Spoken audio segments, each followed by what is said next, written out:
सबको नमस्कार। अभी कुछ दिन पहले एक व्यक्ति मेरे पास आया और उसने मुझे बताया कि वो एक प्राइवेट हॉस्पिटल में गया। उस प्राइवेट हॉस्पिटल में उसने पूछा कि उसे कोरोना की बीमारी है, कोरोना का बेड चाहिए। पहले उन्होंने मना कर दिया। जब वो बहुत गिड़गिड़ाया तो उन्होंने कहा 2 लाख रुपए लगेंगे। मुझे विश्वास नहीं हुआ। अभी कुछ दिन पहले फिर एक दिन एक टीवी प्रोग्राम पे, लाइव टीवी प्रोग्राम के ऊपर एंकर ने एक हॉस्पिटल को फ़ोन किया। हॉस्पिटल से पूछा जी कोरोना का मरीज है हमारे फैमिली में, हमें बेड चाहिए। हॉस्पिटल ने मना कर दिया। जब वो गिड़गिड़ाया तो हॉस्पिटल ने लाइव प्रोग्राम के अंदर कहा दूसरी तरफ से कि 8 लाख रुपए दे दो, बेड का इंतजाम हो जाएगा।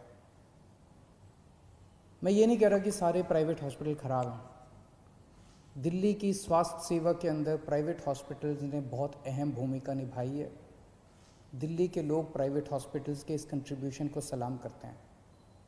लेकिन कुछ चंद प्राइवेट हॉस्पिटल्स हैं जो इस महामारी के दौरान भी इस तरह की गलत हरकतें कर रहे हैं। पहले कहते हैं बेड्स नहीं है, और जब और इंसिस्ट करो तो कहते हैं 2 लाख रुपए दे दो, 5 लाख रुपए दे दो, 8 लाख रुपए दे दो। इसको बेड्स की ब्लैक मार्केटिंग नहीं कहेंगे तो और क्या कहेंगे। तो ट्यूसडे को, मंगलवार को, पिछले हफ्ते मंगलवार को हम लोगों ने एक ऐप लॉन्च किया। हमने कहा ये ब्लैक मार्केटिंग क्यों होती है, क्योंकि जनता को पता ही नहीं कि इस अस्पताल में कितने बेड खाली हैं, कितने बेड भर गए। तो वो अपने हिसाब से ब्लैक मार्केटिंग कर रहा है। वो जो भी 2-4 कर रहे हैं, सारे नहीं कर रहे, सारे बहुत अच्छे हैं। फिर से मैं कह दूं कि सारे प्राइवेट हॉस्पिटल्स बहुत अच्छे हैं, 2-4 हैं जो बदमाश हैं। अगर हम इसको, हमने ये सोचा अगर हम इसको सारी जानकारी को ट्रांसपेरेंट कर दें, अगर हम जनता को बता दें कि भाई इस अस्पताल में इतने टोटल बेड हैं, इतने खाली हैं, इतने वेंटिलेटर हैं, इतने खाली हैं, तो जनता को सब पता चल जाएगा। फिर तो कोई गड़बड़ नहीं कर सकेगा। और पिछले मंगलवार को हम लोगों ने ये ऐप लॉन्च करके दिल्ली सरकार का, और सारे अस्पतालों की लिस्ट डाल दी कि किस अस्पताल में कितने बेड है, कितने खाली हैं। और फिर तो जो बवाल हुआ, मतलब ऐसे टूट के पड़े कई लोग इसके ऊपर, जैसे हमने कोई गुनाह कर दिया, जैसे हमने ये इंफॉर्मेशन डाल के गड़बड़ कर दी। अब लोगों को पता है कि इस अस्पताल का ये लिखा हुआ है, इसके अंदर 20 बेड हैं, खाली हैं 20 बेड, लेकिन ये बेड नहीं दे रहा। जब उसके पास जाओ तो कहता बेड नहीं है, झूठ बोल रहा है। 2 चीजें, इस बेड को अपडेट हम तो कर नहीं रहे, इन्हीं सबको हम लोगों ने पासवर्ड दिया हुआ है। तो उस ऐप के ऊपर अस्पताल खुद अपडेट कर रहा है कि मेरे इतने बेड खाली हैं, और फिर कहता है बेड नहीं है। तो दोस्तों, इसको तोड़ने में ये जो कुछ लोगों ने, चंद लोगों ने माफिया बनाया हुआ था, इसको तोड़ने में थोड़ा समय लग रहा है। ये पूरे के पूरे एकदम से रिएक्ट कर रहे हैं। कुछ इनमें कुछ चंद अस्पताल दिल्ली के इतने पावरफुल हो गए हैं, सभी पार्टियों के अंदर उनका पहुंच है, ऊपर तक पहुंच है। अंदर प्राइवेट में धमकी दी है उन्होंने कि हम नहीं कोरोना के मरीज लेंगे, जो करना है कर लो। मैं उनको कहना चाहता हूं, कोरोना के मरीज तो लेने पड़ेंगे तुमको। आप लोगों को दिल्ली में अस्पताल बनवाया था, पैसे कमाने के लिए नहीं बनवाया था आपका अस्पताल। आपका अस्पताल बनवाया था दिल्ली के लोगों की सेवा करने के लिए। ऐसी महामारी के दौर में मोस्टली अस्पताल सेवा कर रहे हैं, मोस्टली अस्पतालों का पॉजिटिव एटीट्यूड है। लेकिन जो 2-4 अस्पताल इस गुमान में हैं कि वो अपनी दूसरी पार्टी के आकाओं में जो बैठे हैं, उनके जरिए वो अगर कुछ करवा लेंगे, वो अपनी ब्लैक मार्केटिंग करेंगे, तो उनको मैं आज चेतावनी देना चाहता हूं कि ये बख्शा नहीं जाएगा उनको। कल से मेरी टीम लगी हुई है, हमने 2-4 अफसरों को बिठाया है, जितने ये प्राइवेट अस्पताल हैं जिस जिसकी लिस्ट है, जिस जिसको कहा गया है कि अपने अस्पताल में कोरोना की इलाज करो, एक एक के मालिक को कल से बुला रहे हैं, एक एक का मालिक आ रहा है, उनसे पूछ रहे हैं, उनसे साफ साफ कहा जा रहा है कि देखो कोरोना के मरीजों का इलाज तो करना पड़ेगा, इसके अलावा अगर तुम्हारी कोई समस्या है तो बताओ। इसके ऊपर कोई नेगोशिएशन नहीं होगी कि इलाज नहीं करेंगे, इलाज तो करना पड़ेगा। 20% बेड रखने पड़ेंगे। कुछ लोग कहते हैं जी 20% बेड कैसे रखे हैं, हमारी व्यवस्था नहीं है, तो ठीक है 20% मत करो, पूरे 100% बेड आपके कोरोना के लिए कर देते हैं। कुछ लोगों की जेन्युइन समस्या थी, कल से हमारी टीम कल 33 हॉस्पिटल्स के साथ बैठक हुई, आज बाकी सारे हॉस्पिटल्स कवर कर लेंगे, क्योंकि हम नहीं चाहते जिन लोगों की जेन्युइन समस्या है। जैसे एक हॉस्पिटल आया, उसने कहा कि हमारा जी कैंसर हॉस्पिटल है, कैंसर के मरीज आते हैं, वहाँ अगर कोरोना के भी साथ में होंगे तो दिक्कत होगी, ठीक है। तो उन्होंने कहा जी हमारा एक और हॉस्पिटल है जो जनरल है, हम उसमें 40% कर देते हैं, 20% की बजाय इधर का कोटा उधर कर देते हैं। बहुत अच्छी बात है, हमने उनकी बात मान ली। इसी तरह से किसी की कुछ और छोटी मोटी समस्या थी, किसी की और समस्या थी, सबकी समस्याओं का समाधान कर रहे हैं। बस एक ही चीज नॉन नेगोशिएबल है, हमारे दिल्ली के लोगों का इलाज करना पड़ेगा, कोरोना के मरीजों का इलाज करना पड़ेगा, इस पे कोई नेगोशिएशन नहीं होगी। दूसरी चीज ये कर रहे हैं, मुझे कुछ दिन का समय दीजिए, इसके ऊपर मैं मानता हूं कि पहली बार इस तरह से कोई ऐप देश के अंदर नहीं दुनिया के अंदर पहली बार बना है, जो हर अस्पताल के बेड और वेंटिलेटर का डेटा इस तरह से ट्रांसपेरेंट कर रहा है, जनता को बता रहा है, और जनता जाके डिमांड कर रही है। मुझे बड़ी खुशी है कि सारे टीवी चैनल वाले, सारे अखबार वाले फोन कर करके एक अस्पताल की रोज रिपोर्ट ले रहे हैं, कह रहे हैं इस अस्पताल को फोन किया उसने मना कर दिया, इस अस्पताल को फोन किया उसने मना कर दिया।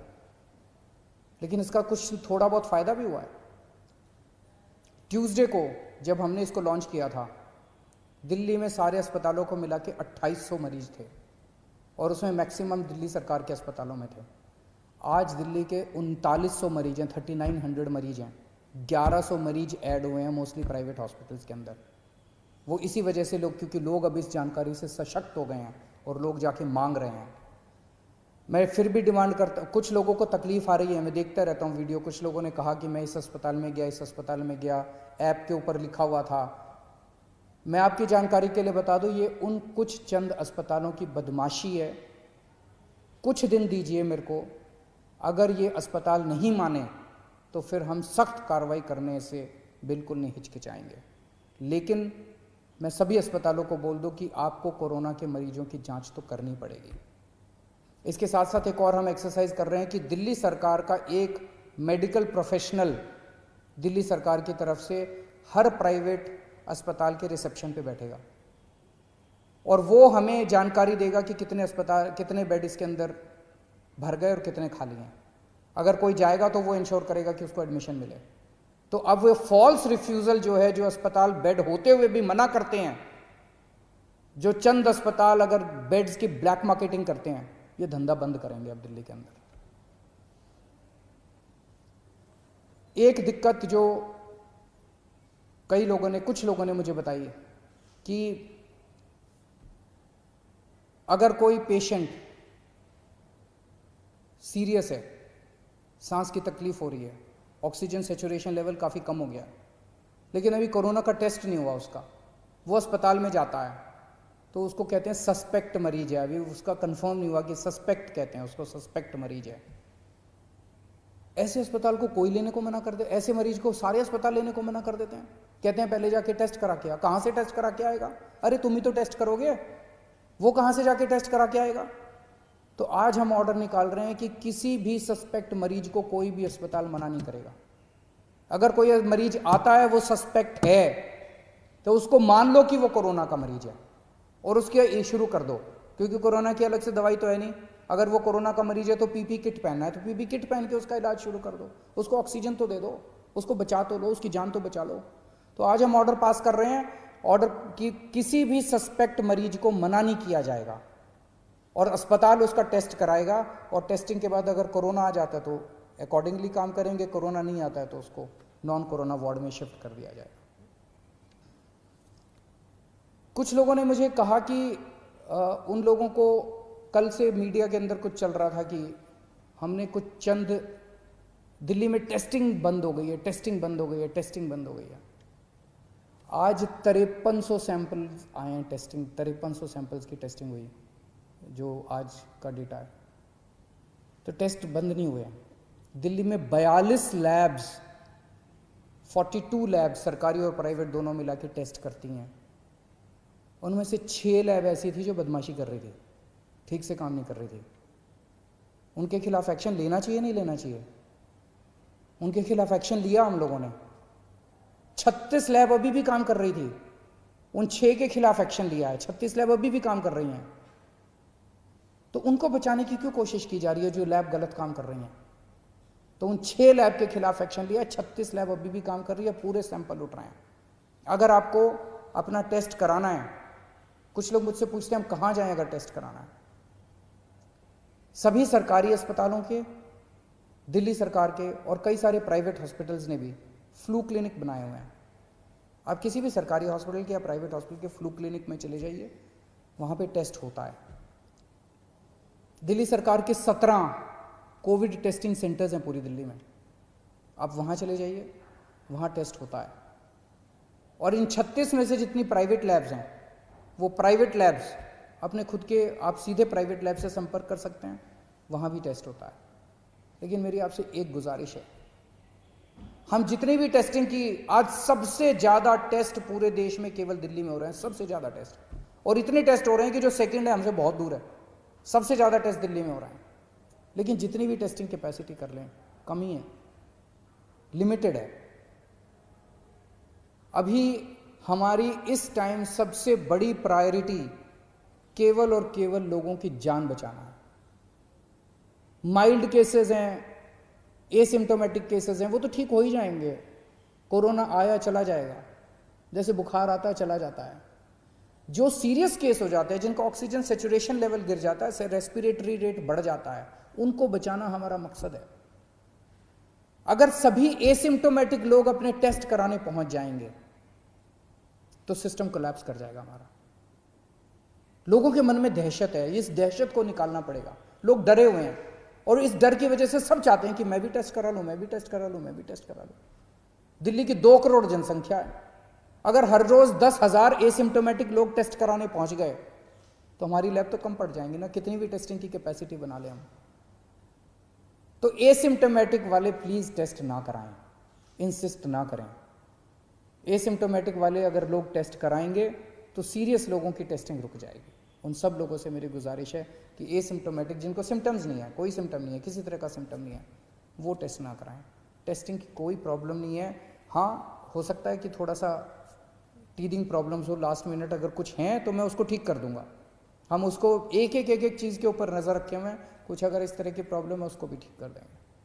आप स्वस्थ रहें, खुश रहें, यही मेरी कामना है। नमस्कार।